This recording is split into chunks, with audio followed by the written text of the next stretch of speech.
ISIS was on its last legs and it needed to find a new home. Allahu Akbar. It had decided that Mindanao off the Philippines was going to be its new home. They are fighting here now, street to street, at times house to house. They were convinced we were American CIA, and just then, I'll never forget, I got a M16 in the back of the head. So in 2017, you're sent to the Philippines by News Corp. Why does Australia care about a war that's going on in the Philippines? It's a good question. When we think about the Philippines, we think tourism, we think happy streets and bars and lots of fun. We don't think of it being the new Islamic State, which it was in May 2017. At that time, what you have to understand is Raqqa in the Middle East was falling. That was the undeclared capital of the caliphate of ISIS. It was in free fall. The Americans were storming it. ISIS was on its last legs in the Middle East, and it needed to find a new home. And it had decided that Mindanao in the southern islands off the Philippines was going to be its new home. إسلامية لمدينة ماراوي الفلبينية. There was a couple of things that happened around this time which make it also significant.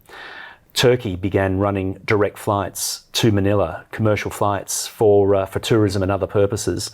Now, had you gone through that passenger list, you would have seen a lot of people of interest, a lot of criminals, a lot of terrorists taking those flights and flying to the Philippines as they began to set up their new caliphate. This wasn't a thing that they were being shy about either. I mean, the black flag of ISIS was popping up all over southern Philippines because it was already a haven for a lot of extremist groups. Abu Sayyaf for one, the Mautic group for two. These people were already running an insurgency against the Filipino authorities. So it was a hotbed of religious and political anger and hatred that was threatening to spill over, and all it needed was that spark from ISIS, and ISIS were only too happy to provide that.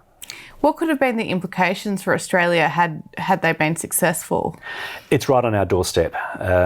So it was, and things were evolving very fast. So the flights were already there. There was already evidence of a significant number of foreigners in Mindanao, in Marawi particularly, and when I say significant number, we're talking hundreds. A lot of them were trained fighters from the Middle East fighting under the black flag of ISIS, and they were recruiting fairly extensively in this area. They were training, they were providing funds. We're talking a very impoverished sort of area as well, so a lot of people were susceptible or being seduced by offers of money, of support, of structure that ISIS were pushing. There was a risk that the entire Southeast Asia would fall because it's so porous, these borders with the Philippines, between Malaysia, even Singapore, Indonesia, of course, you have right there. And there was a significant amount of intelligence and understanding that these terrorists were moving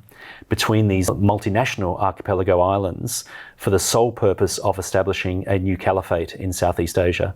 And of course, that had huge implications for Australia.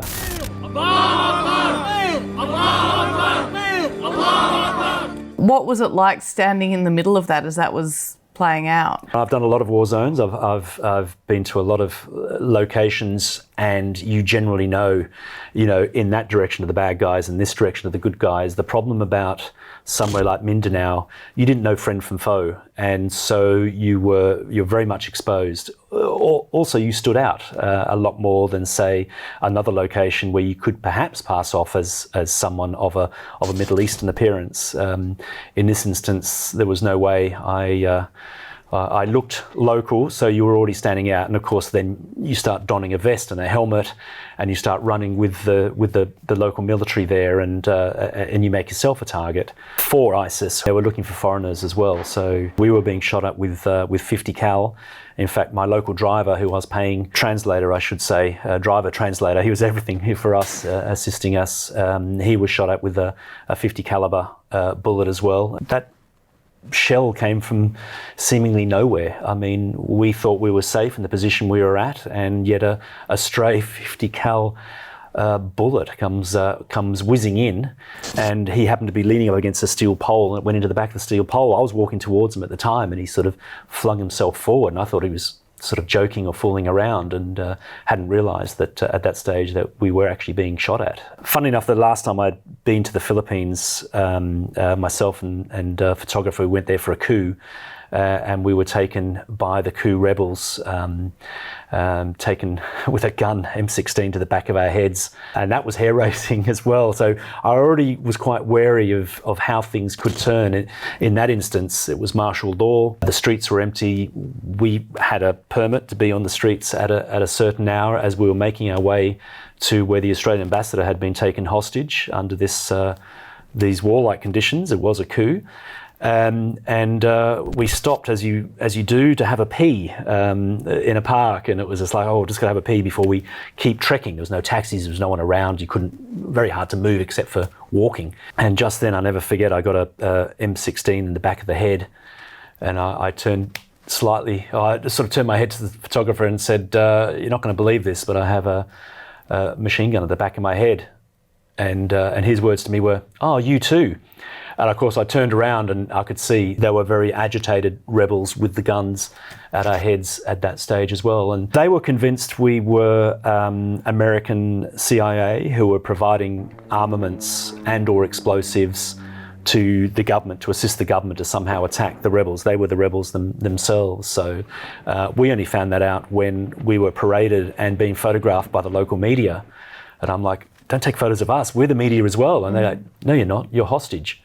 You're foreign hostages now. And it's like, oh, okay, all right. That hadn't quite dawned on me at that stage. But for Marawi, it was the same thing. It was, you didn't know who was friend from foe, and literally anything could happen.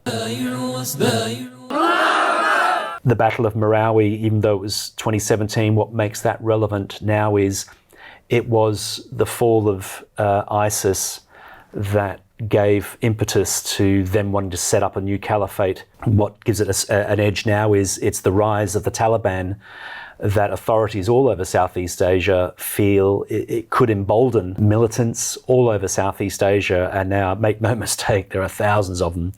It might embolden them to say, well, if someone like the Taliban can overcome a multinational force of NATO and US forces, could they do the same in somewhere like Indonesia or the Philippines and begin another insurgent movement that would spread like wildfire through Southeast Asia?